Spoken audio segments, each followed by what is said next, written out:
I'm Nic Harcourt, and we're here at the station, the SoCal Sound, and I'm very happy to say that I just met Genesis Owusu, and he's going to talk to us a little bit about his music. Great to meet you. Great to meet you too. Thank you for having me. So, I do the morning show here, and I get to pick some songs myself within the mix, and probably about 2 years ago, I think I first became aware of you, and we picked a track for our Fresh Squeezed track of the day, and it was from your first album. I know there's a new album out, which we're going to talk about a little bit, but maybe we could back up a little bit. For sure.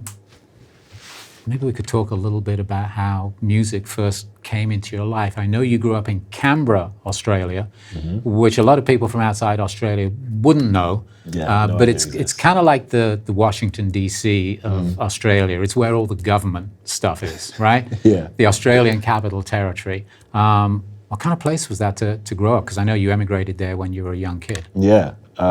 Strange, foreign, quiet, small. I think it's like around the time it was maybe 300,000 people or something like that, maybe 400. Right. I was like, me and my family were the only black people I knew. So it was definitely like outsider status from the jump. Right from the beginning, yeah. Yeah, but that turned out to be a thing that I learnt to turn into like a badge of honor. And it kind of, growing up like that, ended up molding like how I function and move through life in all aspects, especially with music, as it is just a form of expressing what my life is. So that outsider status has, really shaped how I make music and just trying to push boundaries and create something different, a new experience. But yeah, growing up in Canberra, quiet, but I learnt the greatest function of that was like, it was like a blank canvas, and that there wasn't a lot going on, but that just meant like I can paint that canvas whatever color I want, at any time without too much noise or distraction to take away from that. Well, you only know what you know as a kid, right? So if you're growing up in a place and you're surrounded by people who don't look like you, that's got to make you focus a little bit on yourself, yeah? Yeah, it was kind of, it prompted me to learn who I was faster. It's when your identity is so foreign to what the majority is, I think you would question it faster. You're like, okay, growing up, going to school, a lot of the people, like the only black people they knew at the time were like 50 Cent and Eddie Murphy. And it was like, okay, well, I'm not like a gangster and I'm not a comedian. So where do I fit in? Who am I really, inside and outside of my heritage and DNA? So yeah, I think it pushed that train of thought from an early age into finding, who I really was as an individual. So how did you explore that? Did you explore that through your cultural history? Did you explore that through music? Did you explore it through the written word? Yeah, I mean, all of that. I think creativity came into my life as a whole. It didn't come as like music or fashion or writing. It just came as one thing. And all of those different mediums were just kind of tools that functioned in the same way. But maybe if I had an idea, I would realize that, maybe this idea would work better if I wrote it on a t-shirt. And maybe this idea would work better if I wrote it in a poem. Or, it kind of just worked like that.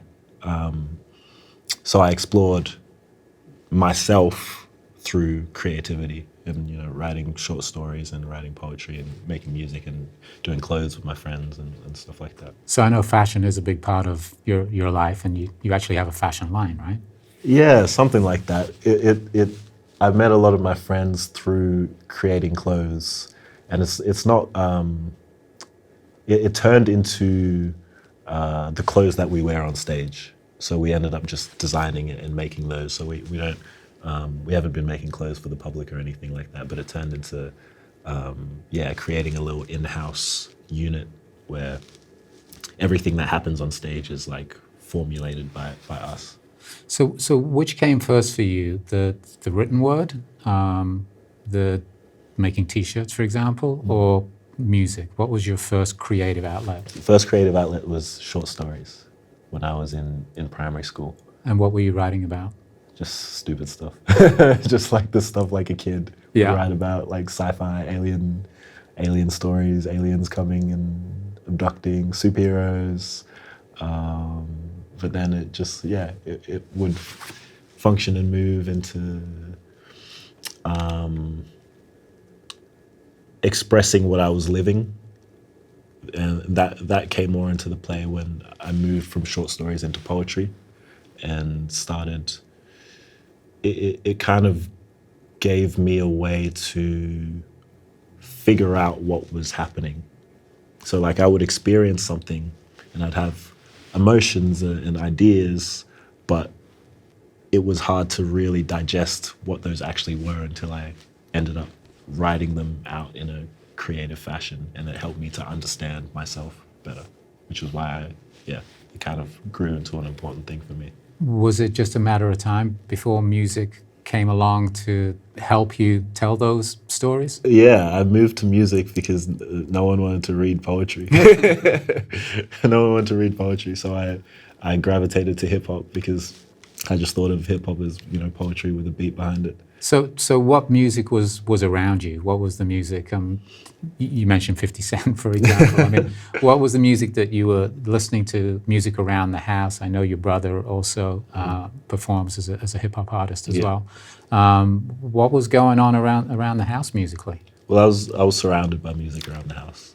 My mom was the leader of her church's gospel choir. My older brother, before he became a hip hop artist, he was really into like Red Hot Chili Peppers and Rage Against the Machine, and he was a guitarist. Right. And he like had a bunch of like high school bands. My dad was just a general music appreciator, but also like an appreciator of the arts, I guess. So he'd just pick up CDs with interesting album covers. He wouldn't know what the music was. Yeah, it's a great way to do it, I think. Yeah. He'd just pick up CDs with interesting album covers and just spin them throughout the house. And then immigrating from Ghana, there was still a lot of like Ghanaian high life music in the house. Bob Marley, Ray Charles, Michael Jackson. And then me being the youngest, I was kind of the converging point for all of those different things. So what was the first thing you created musically? The first thing I created musically was terrible first. But it was, the first real thing would have been a song with my brother. At that point, he'd transitioned from like the more rock genres into hip hop, and he was producing. He'd hijacked our family like computer room and turned it into his own studio. Right. And he was producing, and I'd always just like walk past, and he'd try and throw me beats because at the time I was just doing poetry. He'd try and throw me beats, and I was like trying to move out of the older brother's shadow. So I was always rejecting it. Right. And then at one point he wore me down and gave me an instrumental he produced on this really terrible MP3 player that I got for Christmas that I think was like, maybe like $20 or something like that. And I wrote my first verse in a public bathroom when that beat came up on shuffle. In a public bathroom, and that's when I wrote. That just happened to be where you were, or? Yeah, that's just where I was. I was just chilling. That's just where I hang out. You should point out that your brother performs under the name Citizen K. Yes. So, okay, let's take it from there to deciding that this was something that you were going to do with your life, and making your first recordings. That ended up with your first album, Smiling with No Teeth. Yeah. That process of the first song, I would have been in 8th grade, maybe. Oh, wow. So it just continued to be a thing that I was doing throughout high school and Right. just growing up.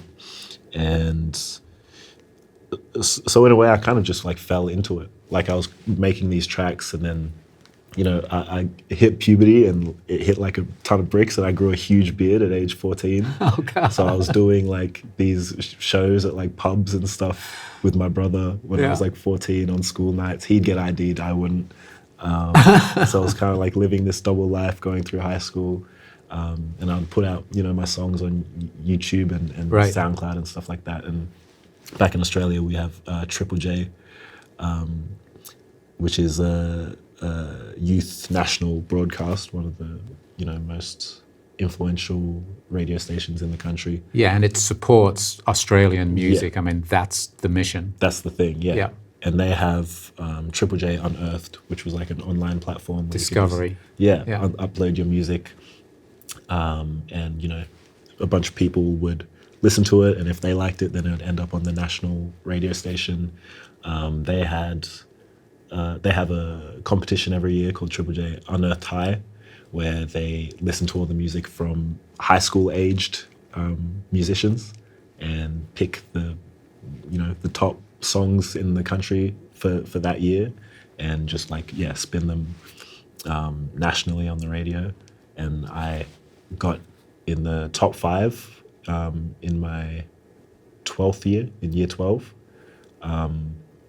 So by the time I was getting out of school, it kind of like I already had a bit of attention. Yeah. And it kind of just felt like I guess this is what I'm doing. This is just what I'm doing. Yeah. Was there ever anything else that you thought you might do? Nah, I always thought I'd do something big. I had no idea what that was. I like that. Yeah, I had no idea what that was, but I always thought I'd just like do something big. So when this opportunity presented itself, I just like, it just felt natural.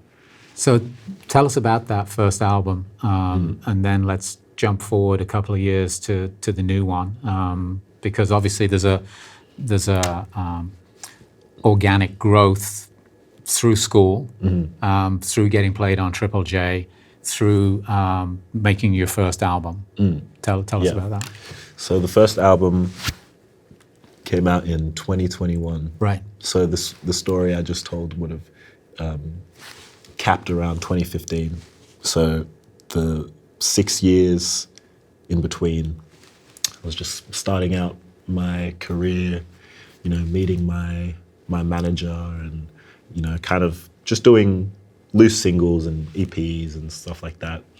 But, you know, coming from where I came from creatively, storytelling and stuff like that, I always like yearned for a bigger platform to just make something expansive, tell a bigger story.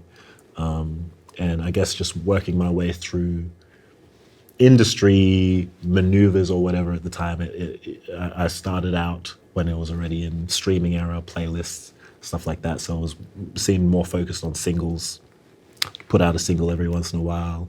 And it was more focused on, getting on playlists, getting on, getting played on radio and stuff like that. So it kind of was more focused on a single by single. A much more sort of immediate thing. Yeah. Make the music, release it, promote it, on to the next thing. Exactly. But I always loved albums. I always loved concepts. I always loved a grand like narrative from start to finish. And I kind of yearned to do that, which was where the first album came into play. I made it with a band of like ragtag, incredible musicians in their own right. I'd never met them before either. I told my manager, like, just throw me in the deep end. Like, I like this, I like this, I like this. I like working with bands. Like, help me put something together and let's just see what happens. So I met them all the day we started working on the album. Wow. And we met in this like den-sized studio out in Bondi in Sydney. Love Bondi. Yeah. And we worked for cumulatively 6 days. Wow. And we jammed for like 10 hours a day and recorded all the jams And then I went back and listened to all like 60 hours, picked out the timestamps of the jams I liked, and the whole first album is created from those jams. That's amazing. Obviously, you gelled with these Yeah, guys. it very easily could have been a train wreck. But the album came out, Smiling with No Teeth, and well, it did okay. It did okay. It did okay. The Arias, which is the Australian equivalent of the Grammys, you picked up 4 trophies: Album of the Year, Best Hip Hop Release, Best Independent Release, and Best Cover Art as well.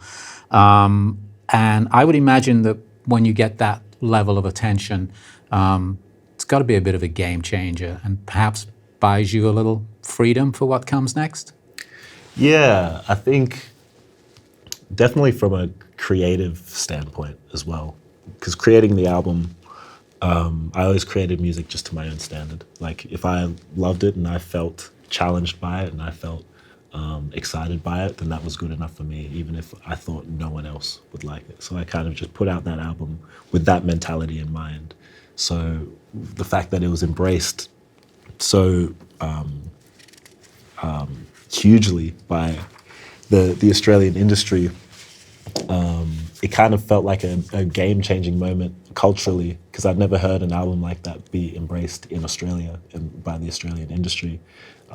So I feel like it brought me, and I feel like other artists in Australia, freedom creatively, because it finally felt like you didn't have to make this certain type of music to get recognized in Australia anymore. It's like you can be weird and you can be free and you can just make it good, and eventually, people will come on board. You know, one of the things that I told you when we first met is that, you know, when we play the music on the radio here, it stands out. I mean, I love all the other music we play as well, but it's different. And I can only imagine, having lived in Australia many years ago, but understanding the Australian indie rock or indie music scene, that what you're creating really does stand out as something different. Yeah, it definitely felt like that, and it was the case. It was just like whether that would be a good thing or a bad thing. Yeah, whether or not people would actually buy into it. Yeah. But my experience is people are always looking for something new, something different, and clearly you found an audience there, and you started to find an audience overseas as well. And I know you've been busy. You were just telling me again before we started recording that you haven't really been home very much in the last year or so. So let's jump to the new album. And first of all, I know you made it in LA, but all those experiences in the last 2 years must be in the new work somehow. Yeah, in a kind of unexpected way. You know, I made that first album. We were still going through like COVID times. So, you know, I did that album. We experienced COVID. I did a bit of touring after that. And then it was like, time to make the second album. So that, the experience from the last, like, however long since the first album, the last 2 years,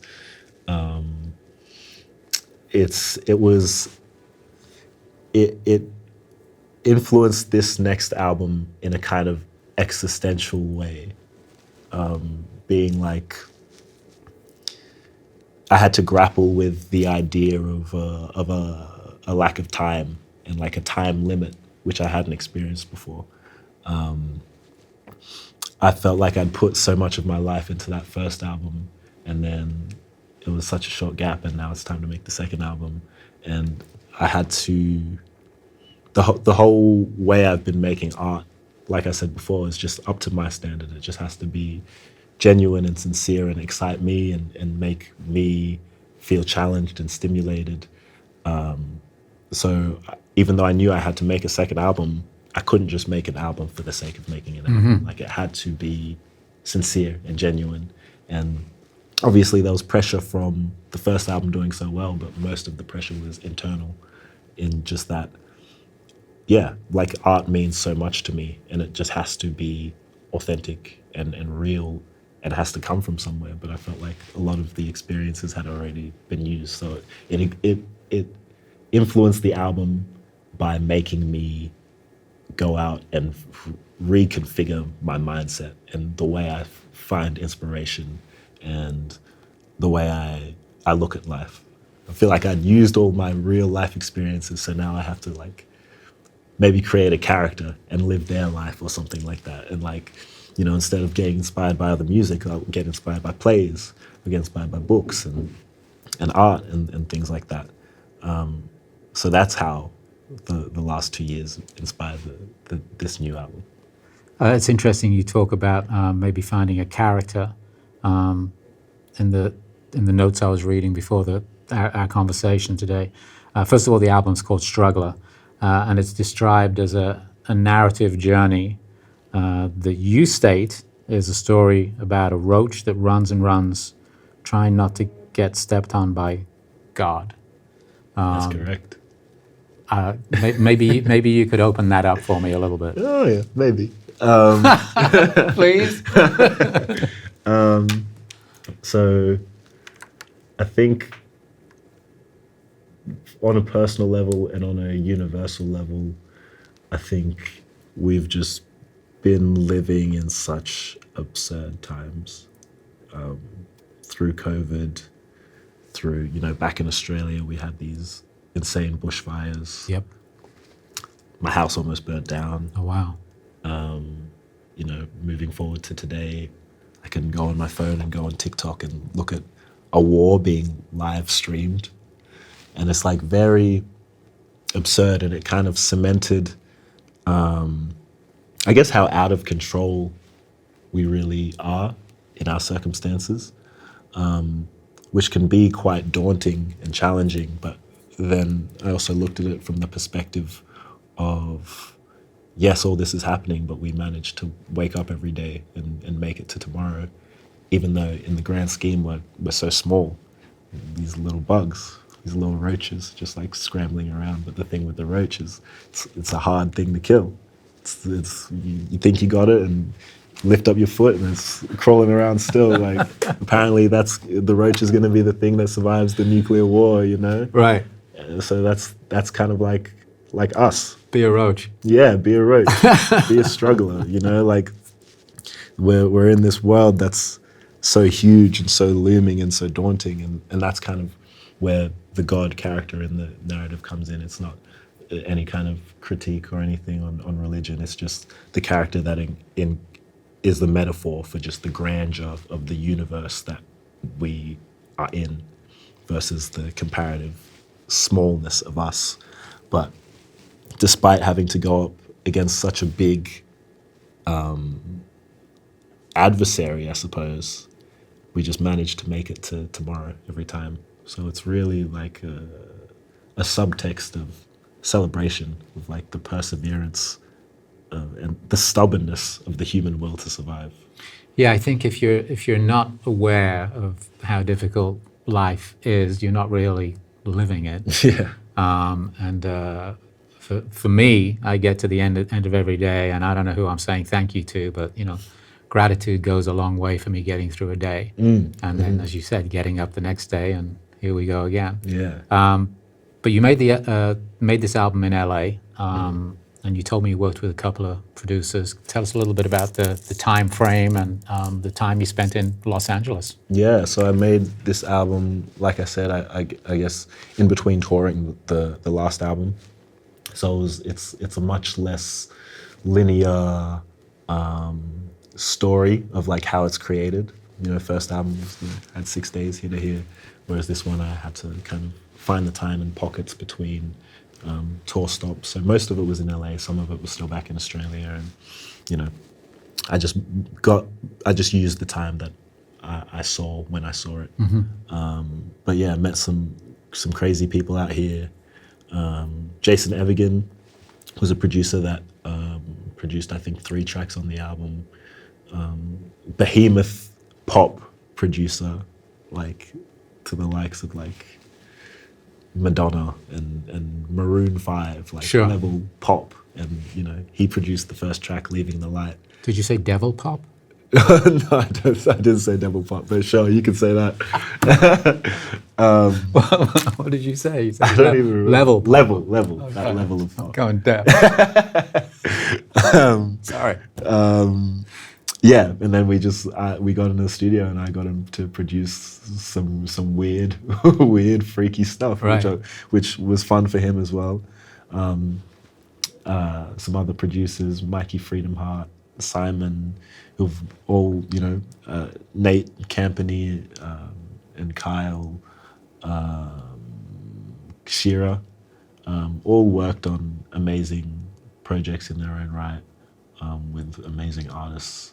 And yeah, I was very lucky to just to meet them and work on this album with them. How do you then put all that stuff together? Obviously, working at different times, different people, to make something that feels like it starts somewhere and takes you on a journey and ends somewhere. So the thing with this album is I kind of went full circle, and before I even started the music, I wrote the short story, just like I did when I was a kid. Got it. I wrote the short story of the roach that runs and runs and runs. Interesting. So that was already sort of there as the pretty much as the bones of the project. Exactly. So the album kind of just became like, after I'd written this story, the album became, what would this story sound like?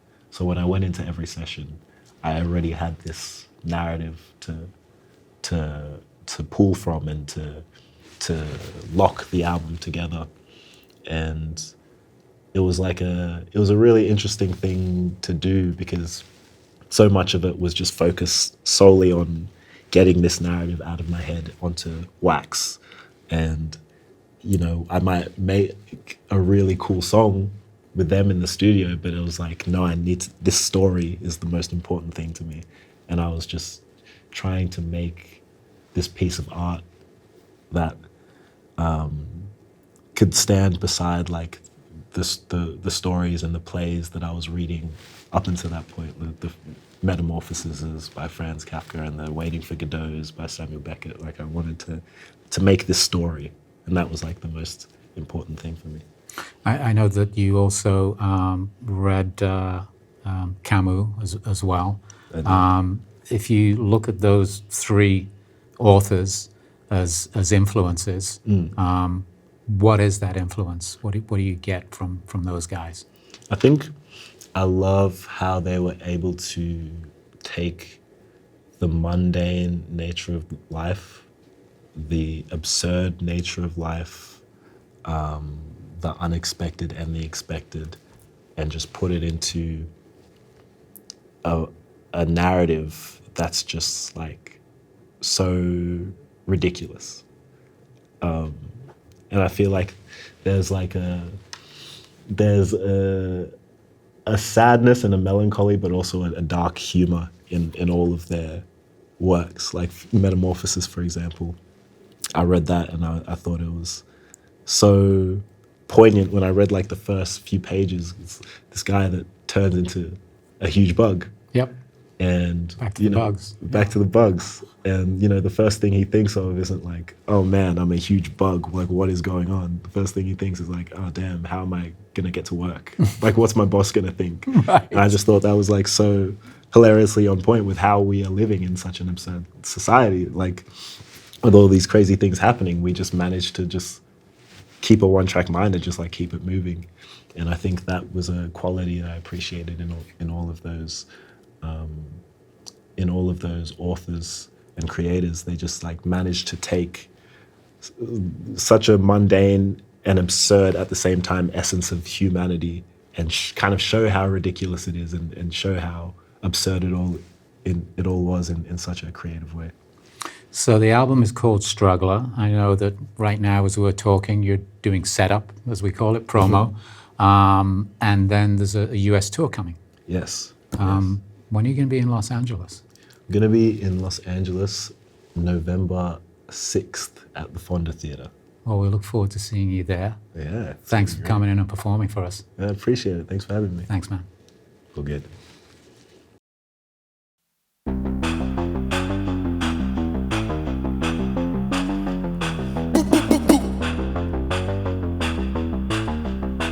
Yeah, leaving the line. Always thought I was living a lie. Wasn't feeling it right. Always thought I was living a lie. Put my hand up on my heart, I beat my chest. The chaos moving down and down, deep in my flesh. The obstacles won't block my path, I see the test. They can try and swap me down, boy I'm the best. Only know what you see from the outside. You can run, God laughs with his mouth wide. I won't die on my knees, though my hands tied. In the end it's a roach versus a landslide. I better run, there's a God and he's coming for me. I better run, there's a God and he's coming for me. I better run, there's a God and he's coming for me. I better run, there's a God and he's coming for me. Leaving the line. Always thought I was living a lie. Wasn't feeling it right. Always thought I was living a lie. Feeling a lie. Always thought I was living a lie. Wasn't feeling it right. Always thought I was living a lie. The pest is always on the move. I ain't vanished. Crush me with your holy hell. I feel no damage. I could never stop my path, despite the planet. The planet might be burning down. You know I manage green hills. I can see them smoking. Big smile as the flames approaching. I'm a beast. I can feel them poaching. Slap me down, but a roach keeps roaching. I better run. There's a God, and he's coming for me. I better run. There's a God, and he's coming for me. I better run. There's a God, and he's coming for me. I better run. There's a God, and he's coming for me. Leaving the line.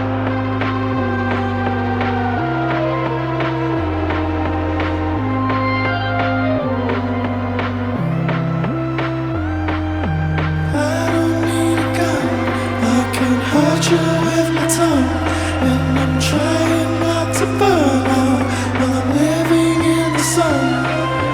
I don't need a gun. I can hurt you with my tongue, and I'm trying not to burn out. Yeah, leaving the line. Always thought I was living a lie. Wasn't feeling it right. Always thought I was living a lie. Leaving the lie. Always thought I was living a lie. Wasn't feeling it right. Always thought I was living a lie. Boop, boop, boop, boop.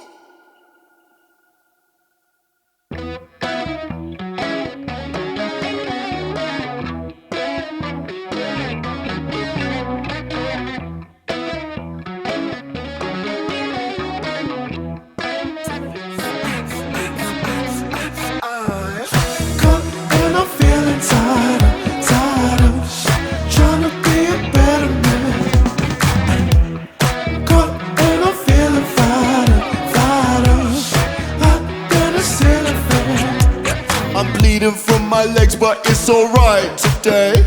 It's better out here than the hell where I stay. I said my feelings start to wobble when I stare at the doves.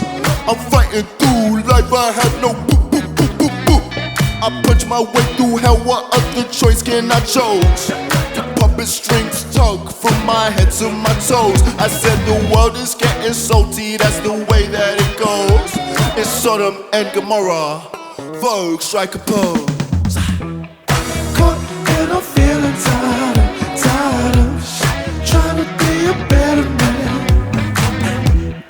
Caught and I'm feeling fired up, hot in a ceiling fan. Dance my way through demons, mama told me give them hell.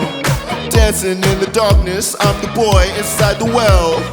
Grab for any piece of my part. Stab, there goes the. Dance my way through demons, mama told me give them hell. I can wait here for Godot or pick my legs up and move. They only let me whimper when I'm crying to a groove. It's a wild west, baby life's a saloon. Tick-tock, let me see. Tick-tock, tick-tock, set me free. Burn the clock, I'm trying to fight the time. Burn the clock, I'm trying to fight the time. I'm caught and I'm feeling tired of trying to be a better man. Caught and I'm feeling fired up, hot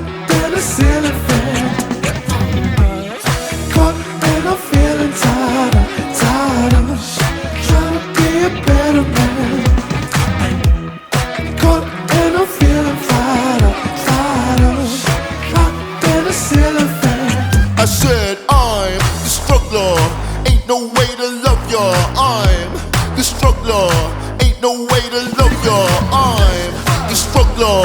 Ain't no way to love ya. I'm the struggler. I can breathe these demons on my flesh. The struggler. Ain't no way to love ya.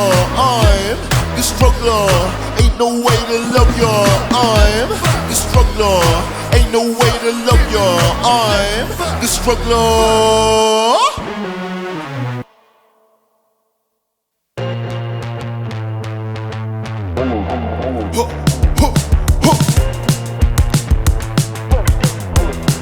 Yeah, come and kiss me. I'm a bastard. I'm a roach that a god is coming after. Just a vessel for a natural disaster. A demise is running, better run faster. If you kill me now, then the filthy crowd got a brand new crowd coming through. Now we feel the ground. If you kill me now, you gon' deal with roach number 2. I said, stay blessed, stay blessed. You're killing me dead, my flesh be charcoal. Stay blessed, stay blessed. I done been a damn best, now watch me sparkle. Stay blessed, stay blessed. You're killing me dead, my flesh be charcoal. Stay blessed, stay blessed. I done been a damn best now.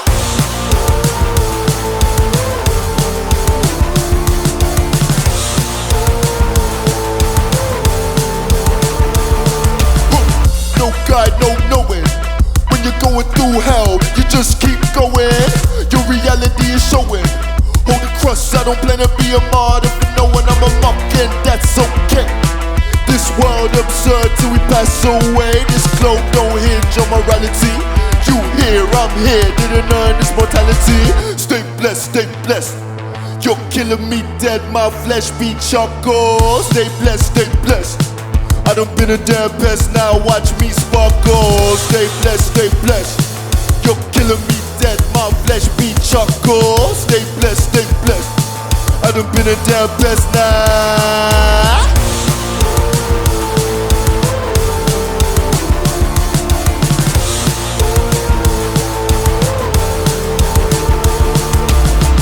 I don't see, I don't know, I can see where to go.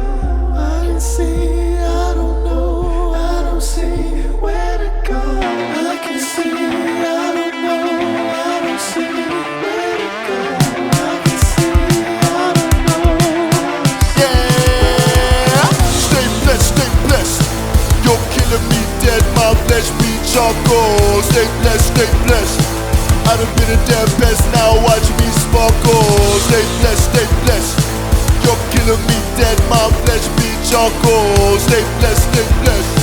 I done been a damn best now. Yeah, stay blessed, stay blessed. I said, stay blessed, stay blessed.